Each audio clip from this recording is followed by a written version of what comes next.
Welcome to the Your Leadership Legacy podcast. My name is Tina Paulus-Krause, and I'm so excited to bring you this next podcast dedicated to you high performers out there who want to reinvent yourself, reinvent your business, maybe your career. This podcast is all about being dedicated to transformation and being the best possible leader of yourself and others that you can be in order to create a legacy that lives on. Hey everyone, welcome to this episode of Your Leadership Legacy. I have Meredith Brightstein with us today. Am I pronouncing that right, Meredith? Yes, Breitstein, you've got it. Welcome to the show. How are you? New. So many things have happened since I last saw you. I got married. I know, it's so crazy. I'm so excited to catch up with you. We have a little bit of a history that's going to be fun to talk about when it comes to leadership and all the stuff. But first, let's dig in and just introduce yourself and tell us a little bit about who Meredith is.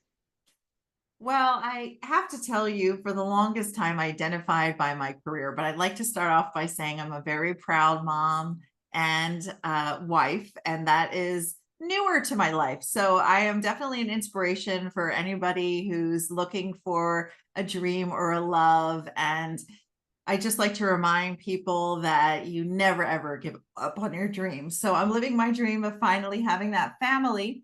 And for work, I get to help motivate the masses as a keynote motivational speaker, but every single talk I have is rooted in leadership. My most popularly booked talk, in fact, is Stand Out Leaders Shine. So we also have segments on teams that shine, but the root of all of it is leadership. It's no secret. Right. I'm letting it all out here. I know. It starts with us, right? Inside. Yes. I think sometimes people hear the word like leadership and they think there has to be a title behind it or something behind it. So talk about leadership from your perspective and what that means to you. I think that the greatest thing that gets in people's way is not time, money, circumstance. It's literally us. It's our personal leadership. Are we being in our leadership? Are we choosing to be courageous, to be loving? And that's, my core value actually is everything that I lead with comes with love. And when I come from my heart, I really find I make good decisions, whether they're in business or personal decisions across the board. I notice that when we are consistent and congruent with doing the things that we love, but most importantly, being loving, even in a difficult conversation. And I get to have a lot of those in my roles. Yeah. Speaking isn't the only thing I do. I actually also have a TV show and I host a program on overcoming adversity on the Motivation and Success TV network. But in addition to that, I do a ton of consulting work. So I get to go into companies and have difficult conversations like what's not working, but helping them with figuring out what would work. Right. I want to go back to shine, right? Because it's a core value of you. I hear you talk about it constantly, and you literally role model shine. You embody shine. Probably one of the, I don't know anybody who embodies shine greater than you do. So talk about, has it always been that way is my question to you. And why shine? Why is that piece so important? Thank you. What a great question, because the truth is no. I think that when we initially met several years ago, you and I, Tina, was through a leadership training. And at that time, I can tell you I was many things. I don't think I was quite the shine. Shine wasn't necessarily my thing at that time because I was in a lot of grief. On a sad note, I had come out of this loss, this tremendous loss with my father, who was like my favorite person on this earth, excluding my mom. I'm very close with my parents. And, I just had this chip on my shoulder, this pissed off energy. I was angry at the world. And, it's always a nice person deep down inside, of course. But I think what shine, where it came up is learning through my leadership journey that we have a choice and you have to choose how we show up. And so this, how we introduce is so perfect. Like now I'm very clear. If I'm not being loving, I'm not being my personal best, And so finding the courage to shine is finding the courage, and it is a courageous choice to speak up, to be willing to stand out, to say something to somebody that they need to hear, but they may not want to hear.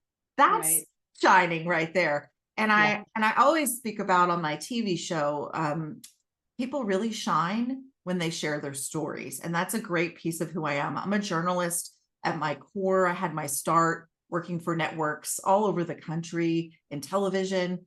And I love a great story, but the best part, I think, I live in Hollywood, right? I was joking with you. I'm kind of on the beach here per se. But the truth is, that was my dream for a very long time. And when I got here, not everybody in Hollywood has their feet on the ground. They're not super known for being a grounded community, right?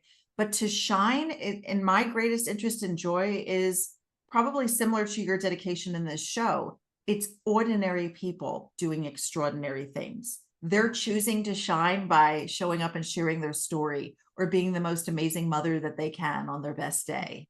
Whatever that looks like, it's a personal decision. But we're not like a corny 5-step formula that I can break it down for you. There are many elements in shine that we get into. I tend to be a little silly, but it's a serious business for me because I think too often people are playing small. They're living on the hamster wheel of what I call of mediocrity, living life on what we might say is automatic. They might get up at the same time every day. They may go to the same job and they work and they just show up and they show up again and nothing crazy. And then repeat the next day. Right, rinse and repeat. And the problem with that is they're not necessarily making a conscientious decision. I think most people are living their lives not intentionally in a routine, we'll just say nicely, right?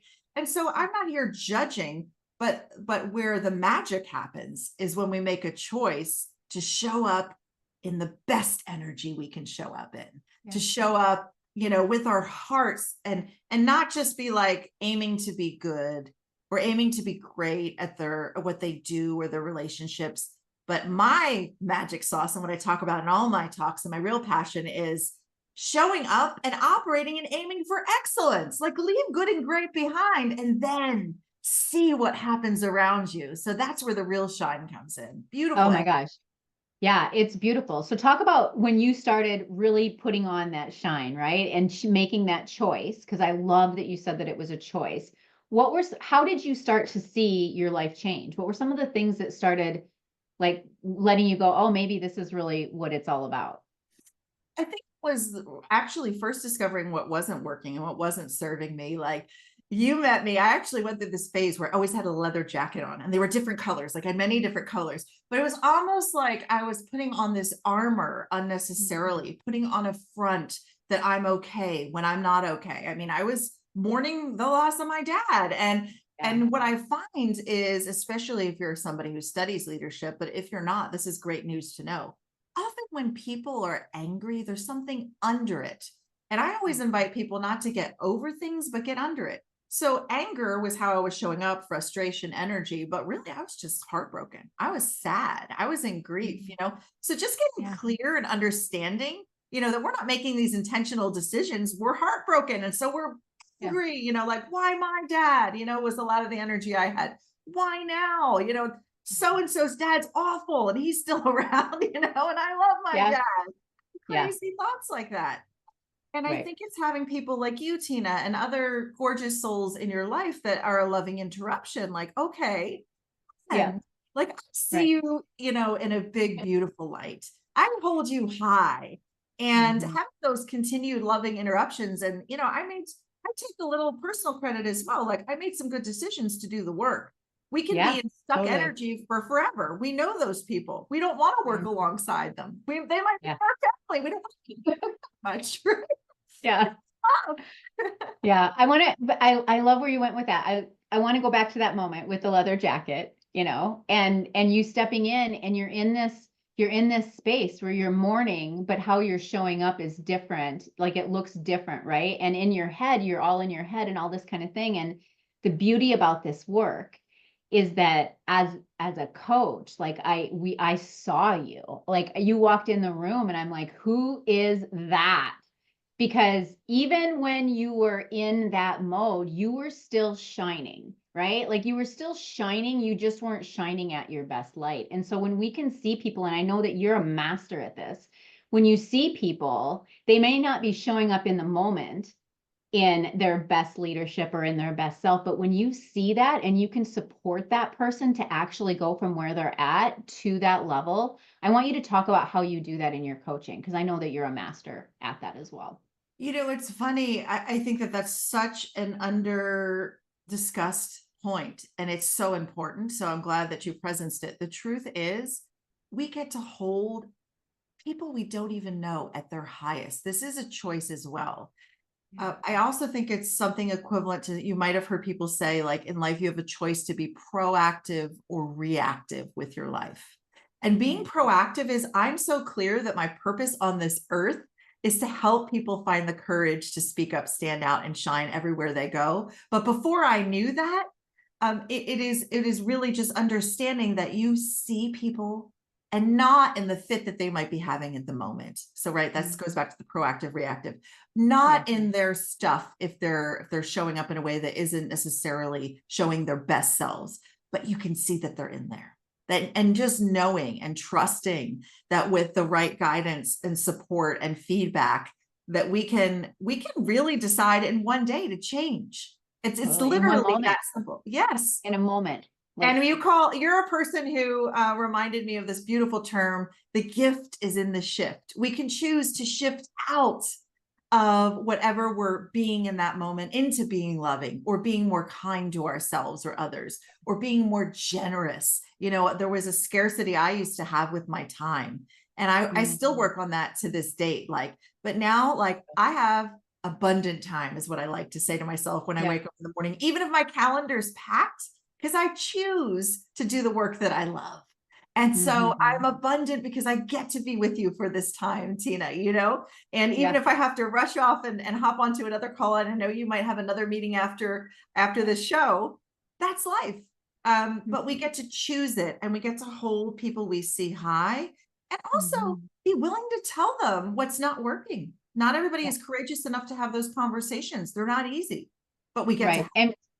Right. Especially when you're holding them high, right? We're holding them high. You said a word earlier, grounded, and we are both promoters. So if anybody out there is listening and you've studied human design or any of the behavior styles or anything like that, promoter, high energy, always on it, all that. And so for me, one of the greatest lessons I learned through this work was groundedness, like how to create groundedness. So I would love for you to talk about how did creating groundedness for you really support you to step into that best self?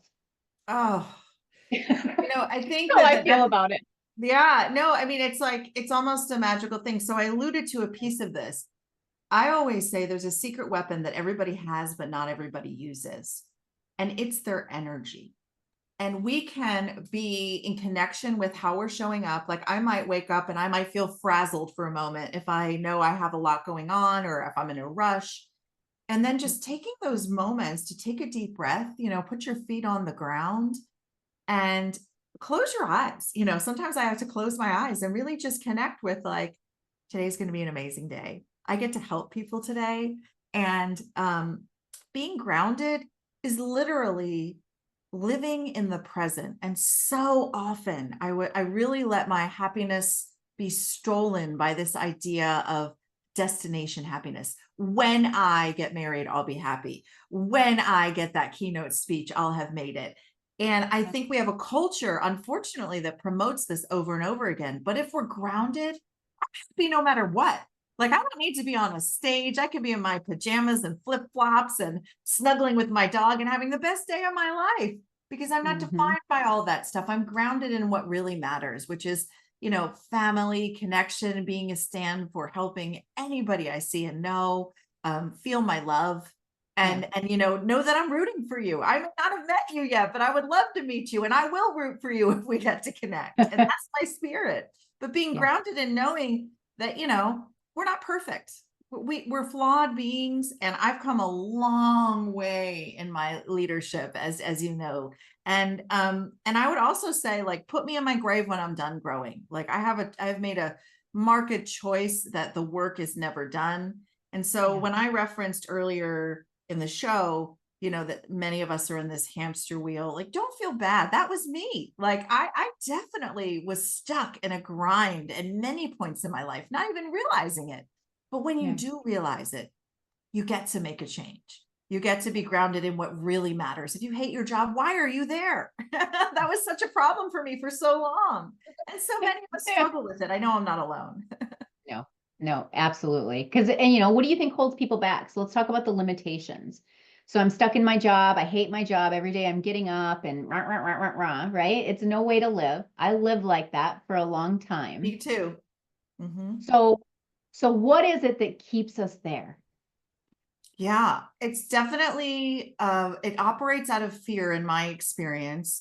Fear of how do I pay the bills is a big conversation it's a trap that we get caught in. But it's also what we don't realize, holding ourselves small. It's tolerating.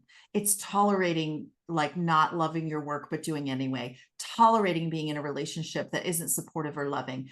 And then you find yourself tolerating so much that you don't even realize it, but it's seeping in to create misery for you.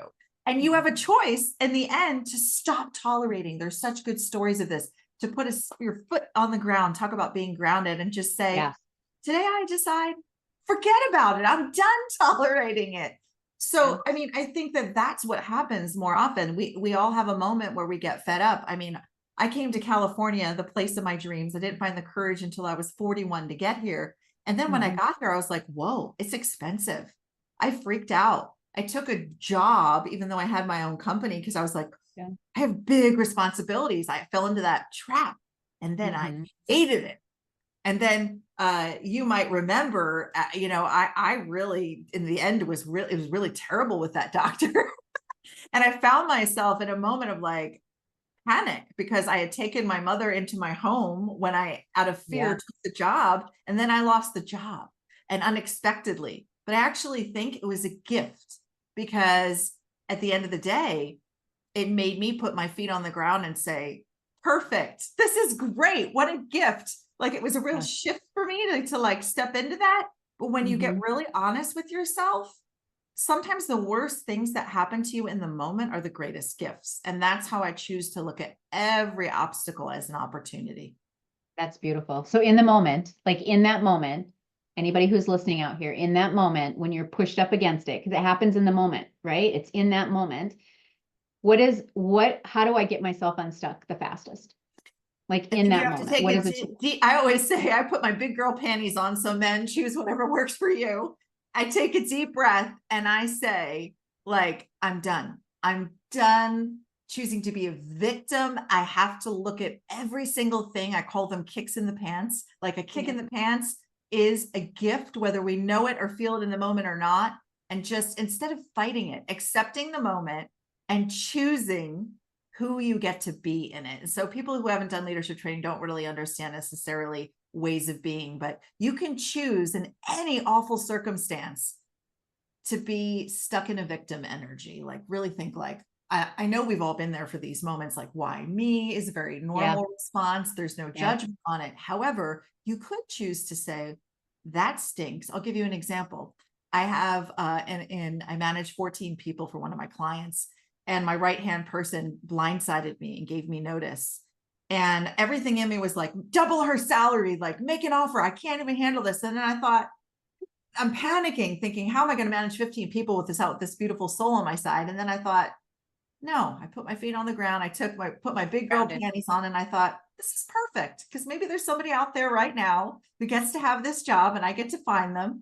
And for whatever reason, maybe there's something more beautiful for the individual who gave me notice. Like, I don't fight anymore with the inevitable that's in front of me. That's what shifted inside of me. It's a choosing of accepting, not to freak out. Freaking out never helps, by the way. It never helps. So if we could just manage our mind and say, I get to choose not to freak out. That's probably the first thing you can say in those moments. And then start thinking, who can support me? Who can I open up to? I don't want to sit in this for too long. Maybe I should go for a walk and literally physically move your location if you're shocked. These are really great pro tips in the moment. And then for like the other thing is you can't overthink things sometimes. Like I think we have this analysis paralysis society, like, why did this happen? Maybe 6 months ago, I should have done X to make this person happy so they wouldn't leave.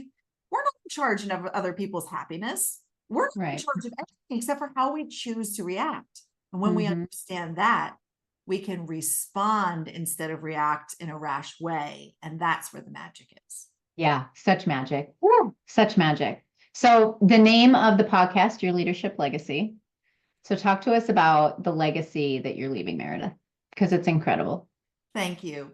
I really, really, really hope that when I'm long gone, that there will be, even if there's just one person out there who is in my audience, on my show, remembers that their story is a gift to somebody in the world. And if I had inspired them to open up or make a courageous decision they haven't otherwise, I have done my job on this earth. And reminding people that we are here not to just show up, but to speak up, stand out, and shine should undoubtedly and hopefully be my forever legacy. Yeah. Juicy, juicy, juicy. I love that. Talk about where people can find you. Very easily, actually, at themeredithshow.com. And I'm on all the social media channels under The Meredith Show too. And of course, my name is Meredith Brightstein. So you can find me on LinkedIn there too. Awesome. Amazing. Amazing. I want to thank you, Meredith, for being on. You are powerful. You are courageous. You are compassionate. It has literally been such a pleasure. I mean, even starting back in day one, when you showed up in all your different leather jackets, I saw you. You're powerful. You're a world changer. You are a transformation trailblazer. And I just want to thank you for who you be and everything that you contribute to this world. You're amazing. Thank you so much for being on. Thank you so much for having me. I love you. I love you too. All right, everyone. That's this episode of Your Leadership Legacy. Tune in next time. We'll see you later. Bye. My name is Tina Paulus-Krause, and I thank you so much for tuning in. I hope you enjoyed the show. Check out our programs and events at trueyouteams.com. And until next time, make it an amazing day.